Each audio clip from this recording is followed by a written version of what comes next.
This is the brief on AutoCAD electrical wire management. So these tutorials from Suntech Engineering Solutions literally give us the essential, time-saving tricks we need for organizing, formatting, and linking up complex wiring schematics.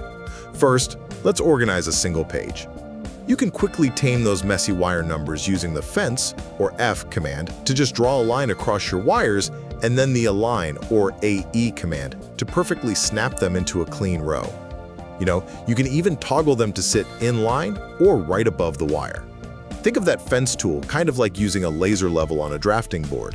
I mean, honestly, why would you ever manually drag and drop numbers when AutoCAD can auto-snap them perfectly? Second, let's fix default sizes globally, because resizing text in an active drawing is only temporary.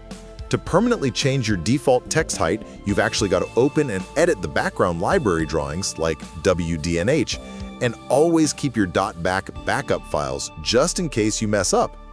Look, I get it, digging into background files sounds super tedious, right? But fixing that root library once literally saves you from resizing text on every single future project.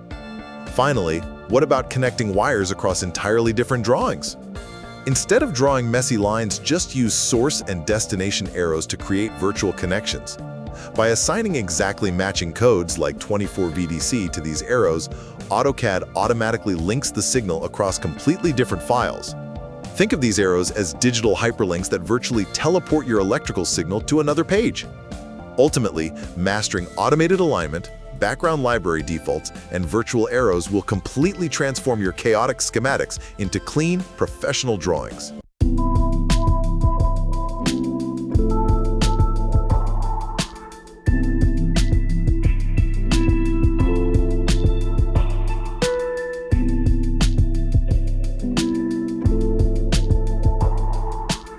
If you've ever tried to untangle a massive project at work or organize a chaotic shared drive, the logic we are looking at today is really going to change how you see those systems. The overarching theme here is how you build a structure that survives scale.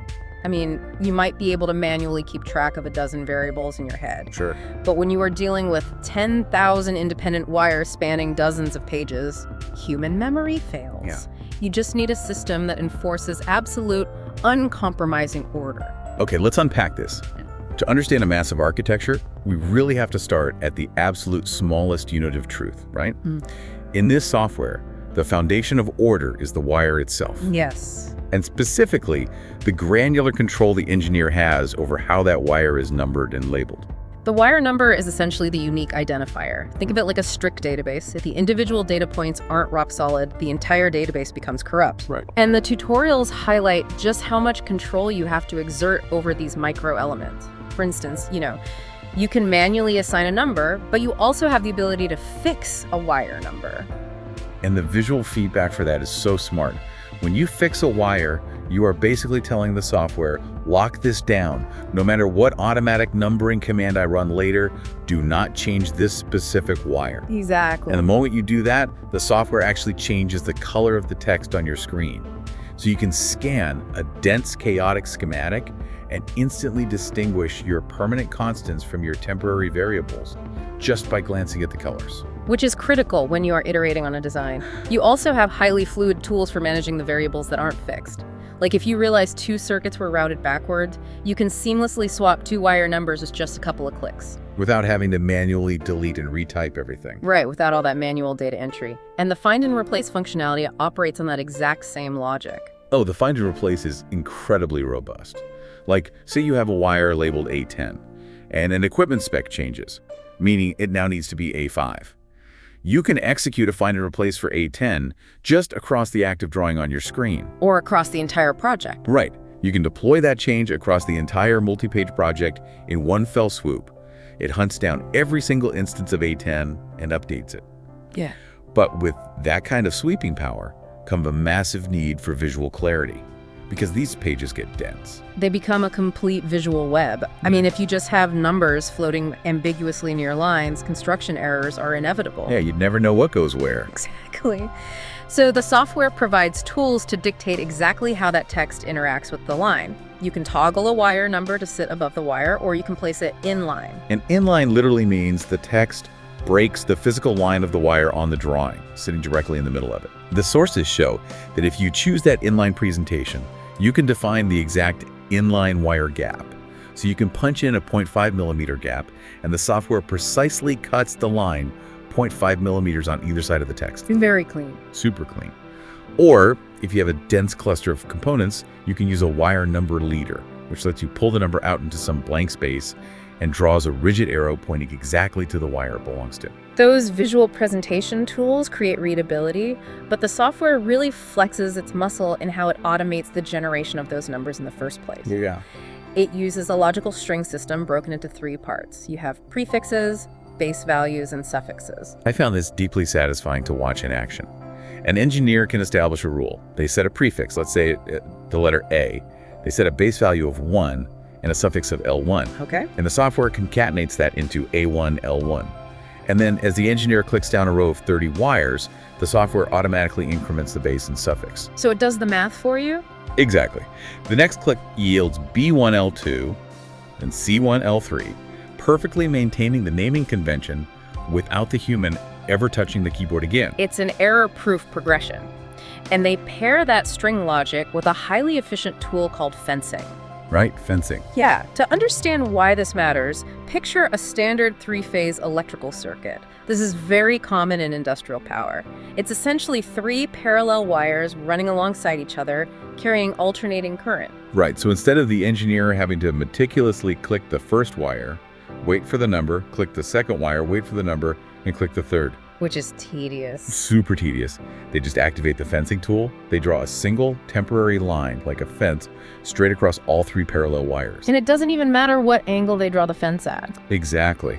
The software detects where that line intersects the 3 wires, instantly assigns the prefix, base, suffix logic to all of them, and aligns the text perfectly along that invisible fence. It's a massive time saver. It really is. Yeah. But looking at all this automation, the automatic increments, the instant alignment from fencing, it made me wonder about something. What's that? Well, the software is clearly capable of doing the heavy lifting.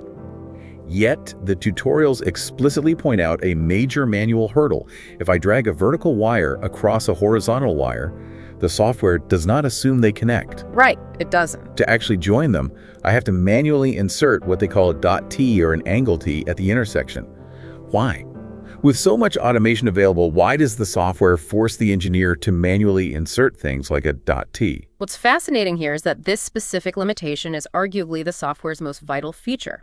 It is a strict boundary between automated aesthetics and manual engineering intention. So it's exactly like that factory floor scenario we talked about earlier, an overpass on a highway versus an actual intersection. Precisely. In a 2-dimensional drawing, a vertical line crossing a horizontal line might just represent 2 cables running behind each other in a physical conduit.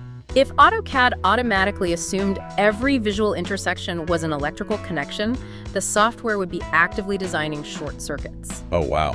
Yeah, that would be a disaster. The dot T is a literal visual dot placed at the junction. The angle T is a slanted line showing exactly which direction the wire is tapping in. By forcing the human to place that symbol, the software demands explicit consent. I see. Automation handles the tedious formatting, but the human must handle the functional logic. That makes perfect sense. The software refuses to take the blame for a bad connection. Exactly. So let's say we have our perfect functional circuit. The wires are numbered, the dot T's are placed, the intention is clear. But engineering doesn't happen in a vacuum. What happens when you have to take this pristine little circuit and merge it into a massive legacy project from 5 years ago? This is where things get complicated. Yeah, this is where the tutorials shift from microformatting to macro architecture, because the moment you copy and paste that circuit into a different template, everything breaks. The scale completely collapses. It is incredibly common in multidisciplinary firms. You pull in a schematic from a different department, and suddenly the wire numbers on your screen are grotesquely huge, overlapping with components and rendering the entire page unreadable. Yeah, it looks awful. The baseline defaults of the 2 templates are just clashing. The sources show a few localized overrides to deal with this, though. You can double-click the specific text attribute and manually force the text height down, say, changing it from a massive 2.5 down to a manageable 0.5. Sure. Or you can use a command line input, AEALIGN size, which allows you to pick a specific text size and paint it onto the bloated numbers. You can even use the Project Utilities menu to sweep those attribute changes across your active drawing. Those localized overrides work for the moment, sure, but there is a severe vulnerability built into them. A massive vulnerability. Right. Because the moment the engineer reruns the project-wide wire numbering command, which they inevitably have to do as the design evolves, the software wipes out every single one of those localized fixes, completely overridden. It returns all the text to the bloated, unreadable default size. The software essentially says, I don't care what you painted over this. My root instructions say this font should be huge. Which forces the engineer to descend into the actual foundational architecture of the software to find a permanent solution. You can't just open a simple preferences drop-down menu to fix this forever. Right, and this is where I was practically pulling my hair out watching the process.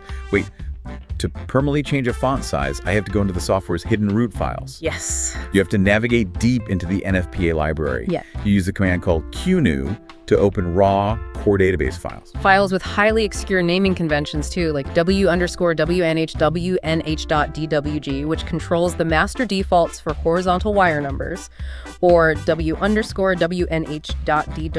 for vertical wires. Yes, you open w_wnh.dwg, which is literally just a blank screen with a tiny piece of raw text on it. Right. You change the base attribute height on that raw file from 2.5 to 0.5, and then you have to save your new version over the software's original core installation file. I kept thinking, why make this so incredibly hostile to the user? But it does feel hostile. Why force them to manually type in lowercase file names and save over the core architecture just to change a default font size? It's so tedious. It seems hostile until you consider what those letters NFPA actually stand for. Okay, what do they stand for? The National Fire Protection Association. These aren't arbitrary aesthetic choices, you know.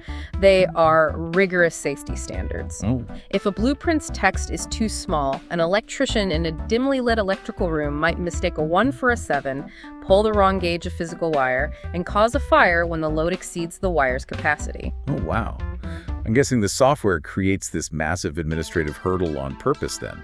It's an architectural guardrail. It is friction by design. By hiding the master default inside a raw vocal file, the software forces the engineer to pause and recognize the magnitude of what they are doing. Right. You're not just messing with a single drawing. Exactly. You are no longer making a localized aesthetic tweak for one specific page.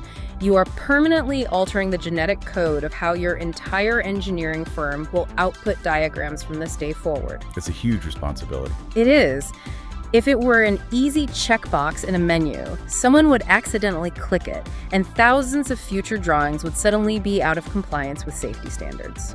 It demands that you know exactly what you're doing before you start messing with the foundation. Yeah. But recognizing that human error still happens, the tutorial highlights a brilliant failsafe. The backup file. Yes. When you are digging around in those root folders and overwriting the Adobe files, the software quietly generates a backup, in the exact same folder. If you completely corrupt the core architecture, you don't have to reinstall the entire AutoCAD suite. Thank goodness for that. Right. You just find the back file, rename the extension back to DW, and the factory defaults instantly restore themselves. It is a highly elegant safety net for when that intentional friction isn't quite enough. Definitely. Now, before we move on to how these systems handle massive multi-page routing, there was a great little workflow trick buried in the tutorial. Oh, the ribbon trick. Yeah, when an engineer is working on a dense section of a blueprint and needs more screen real estate, they can simply double-click the scroll wheel on their mouse. It instantly compresses the massive tool ribbon at the top of the software, maximizing the drawing area. It's a tiny quality of life feature, but when you're staring at these grids for 10 hours a day, it really matters. For sure, every millimeter counts. Especially when you are dealing with a system that has grown so large, it can no longer fit within a single visual frame. Which brings us to the next massive challenge: continuity across space. Right, we've locked down the single wire, we've tamed the overarching architectural scale, but what happens when a single continuous flow of power starts on page 1 of your document and physically needs to connect to a motor that is drawn on page 60? This requires a highly disciplined system of virtual connections. The software manages this continuity through a mechanism called source and destination arrows. Here's where it gets really interesting, I think, because the routing logic reminds me of a hyper-strict postal sorting system, or honestly like portals in a video game. Portals is a good way to look at it. Let's say you have a ladder circuit. For anyone not familiar, a ladder circuit visually looks exactly like it sounds, 2 vertical power rails running down the page like the sides of a ladder, and horizontal wires bridging across them like rungs, holding different switches and relays. Right. When one of those horizontal power lines hits the absolute edge of your digital page, you attach a source arrow to it. That arrow is essentially a dispatch center. It packages up that 24-volt electrical signal. Then, 40 pages later, you drop a destination arrow onto a completely unconnected line. The software recognizes the link, and suddenly, power is virtually flowing between them. But that flow relies on a completely uncompromising handshake protocol. Right, it's not magic. No, not at all. If your source arrow dispatch center is labeled 24V_DC_main, the receiving destination arrow must be labeled precisely 24V_DC_main. A single misplaced underscore or an extra space, and the virtual link fails silently. The routing code has to be flawless, and when it works, it generates what they call X reference numbers. It's basically a coordinate grid system, exactly like playing Battleship. Yeah, that's a perfect analogy. Right next to the source arrow, the software will automatically generate text like 6A and tells the engineer this signal is leaving this page, and you can pick it up again by turning to page 6 and looking at column A. And this provides a built-in troubleshooting mechanism. If the software cannot verify the exact location of the destination, it replaces those clean grid coordinates with a question mark. Which is an immediate visual red flag that the virtual connection is broken. The tutorial actually showed how to fix that question mark error. You have to physically navigate to the destination arrow, open its properties, and manually select the exact source code from a populated list. You are actively forcing the receiving mailbox to acknowledge the dispatch center, which updates the connection globally. Right. And speaking of properties, there is a dense string of code embedded inside these arrows that dictates how they function visually and logically. Yeah. The example given in the source is HA1S2. It looks completely opaque to a layperson, but it's a beautifully compressed packet of instructions. We can decode it sequentially. Let's do it. The H simply dictates that the wire is running horizontally on the page. Okay, simple enough. And I'm assuming the A1 refers to the visual style of the arrow? The tutorial mentioned there were 4 different graphical shapes you could choose from. Correct. A1 means arrow style 1.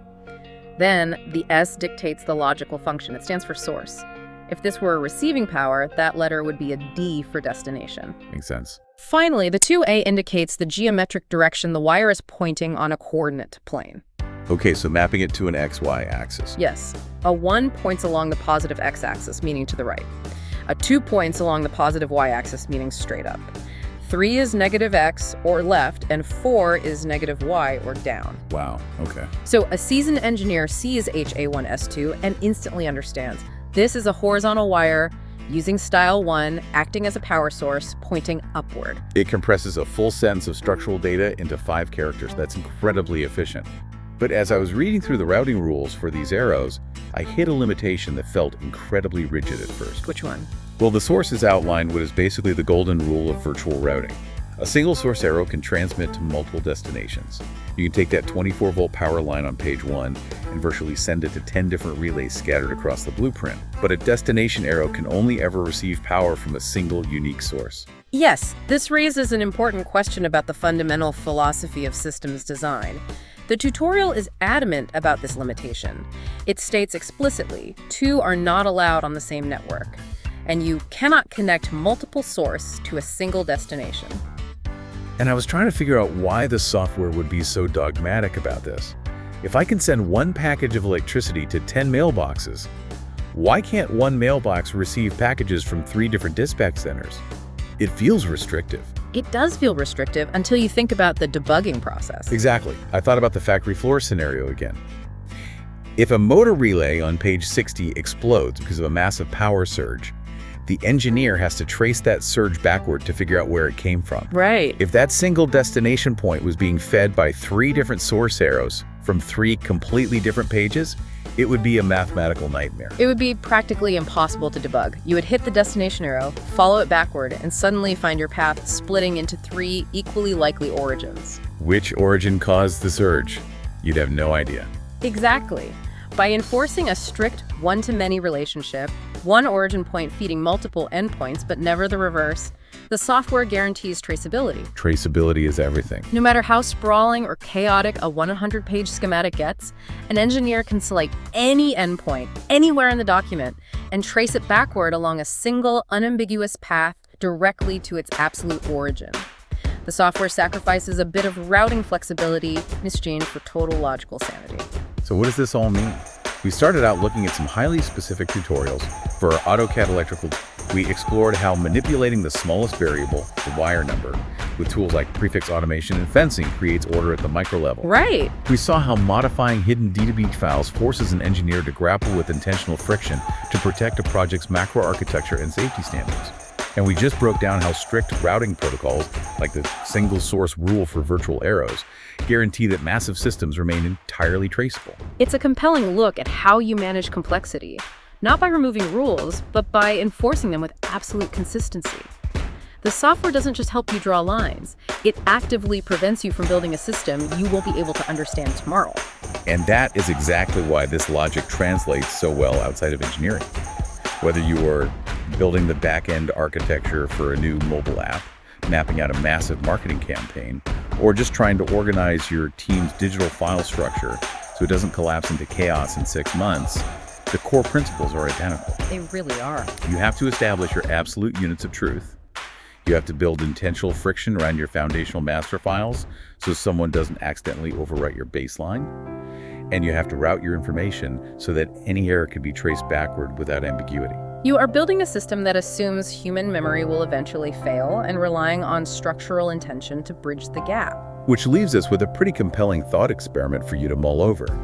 AutoCAD refuses to let a system function unless every single connection, source, and destination is explicitly mapped and verified. It will literally throw a visual error code and halt the process if an endpoint is ambiguous. Right. What if we applied that exact same rigorous routing logic to the projects and tasks we consume every single day? If you had to draw a clear, mathematically unbroken line from the source of your daily efforts to their ultimate specific destination, how many broken connections and dead ends would you find? It's a revealing way to audit where we spend our energy. If a task doesn't have a clear destination, why is it on your blueprint? A little systems audit for our own workflows. Thank you so much for joining us on this deep dive. We'll catch you next time. Thank you for watching the full video. Don't forget to subscribe to the channel and ask your queries in the comments below.